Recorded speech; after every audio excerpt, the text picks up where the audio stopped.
السلام علیکم ورحمۃ اللہ وبرکاتہ۔ امید کرتا ہوں کہ آپ خیر و عافیت سے ہوں گے۔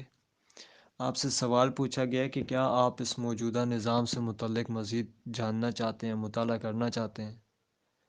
تو آپ نے جواباً یہ کہا کہ اگر اس نظام کا متبادل کوئی نظام ہو وہ پیش کریں تو اس پر سوچیں گے۔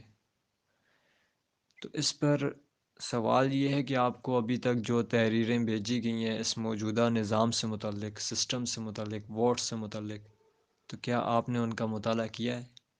اگر تو آپ نے ان کا مطالعہ کیا ہے، اس میں بالکل واضح بیان کیا گیا کہ یہ گناہ کا عمل ہے، برائی ہے، اور یہ اسلام کے مقابلے میں لایا ہوا، پیش کیا ہوا ایک نظام ہے، نہ کہ اسلامی نظام۔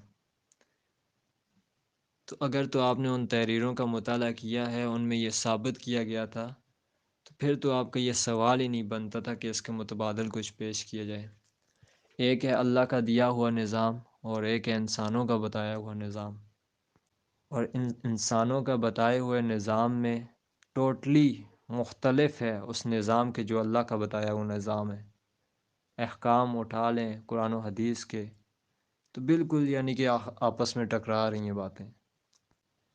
تو اگر آپ نے ان تحریروں کا مطالعہ کیا ہے، ان میں یہ ثابت کر دیا گیا کہ یہ نظام ٹوٹلی غلط ہے، اسلام کے مقابلے میں قائم کیا گیا ہے، تو پھر آپ یہ سوال کیسے کر سکتے ہیں؟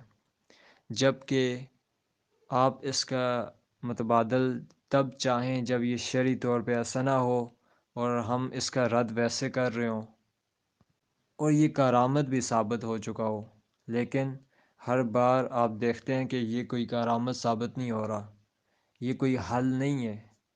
آپ کے سامنے یہ ساری باتیں، حالات، واقعات آپ کے سامنے بالکل واضح ہیں اور بالکل روز روشن کی طرح۔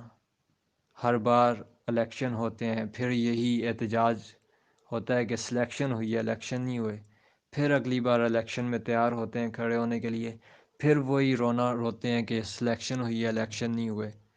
تو اگر تو اس سے کوئی فائدہ ہو رہا ہوتا اور شرعی طور پہ دین کے اعتبار سے اس میں کوئی مسئلہ نہ ہوتا، یہ دین اسلام کے مخالف کھڑا نظام نہ ہوتا، تو پھر تو ہم اس کو اختیار کر لیتے، ہمیں تو کوئی حرج نہیں ہوتا۔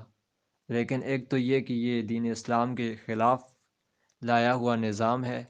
تمام احکام قرآن و سنت کے اٹھا کے دیکھ لیں تو تمام کے تمام کے یہ خلاف اپنے اس کی ٹھیک ہے پالیسیاں ہیں۔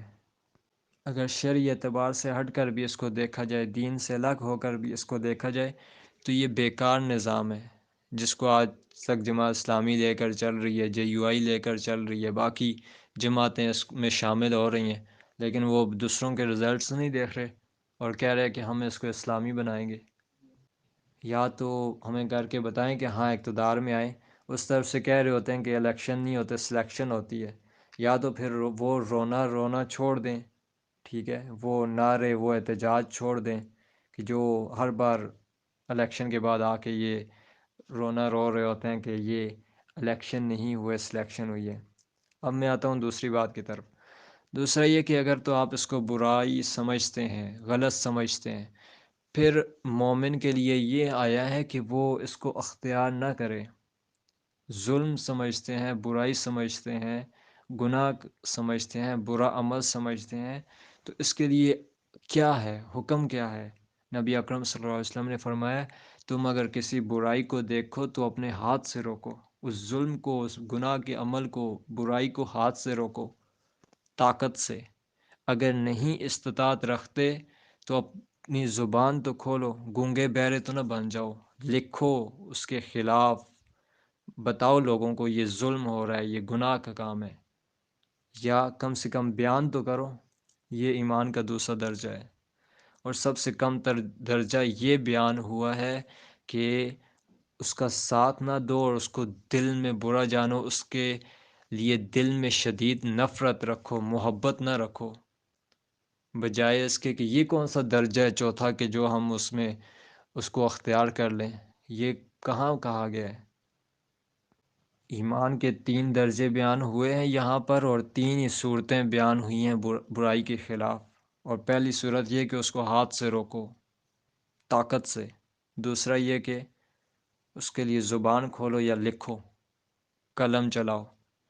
اور تیسرا یہ کہ کم تر درجے کی اس کے ساتھ نہ دو، اس کو دل میں برا جانو، نہیں کچھ اس کے خلاف کر سکتے، آواز نہیں اٹھا سکتے، لڑ نہیں سکتے، تو تیسرا یہ کہ دل میں برا جانو اور اس کا ساتھ نہ دو، شدید نفرت دل میں رکھو۔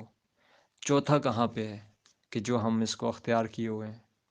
مجھے نہیں لگتا کہ جو آپ نے یہ سوال پوچھا ہے کہ آپ نے تحریروں کا مطالعہ کیا ہوگا۔ اگر تو آپ نے تحریروں کا مطالعہ نہیں کیا تو آپ سے یہ گزارش ہے کہ آپ ان تحریروں کا مطالعہ کریں، پھر اپنی رائے سے آگاہ کریں۔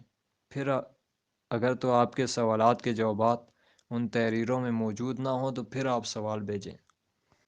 اللہ تعالیٰ سے دعا کرتے ہیں اللہ تعالیٰ ہمیں نفع والا علم عطا فرمائے، حق بات کو ہم پر واضح کر دیں اور اس کو قبول کرنے اور اس کو ویسے کا ویسا بیان کرنے کی توفیق عطا فرمائے۔ آمین۔ السلام علیکم ورحمۃ اللہ وبرکاتہ۔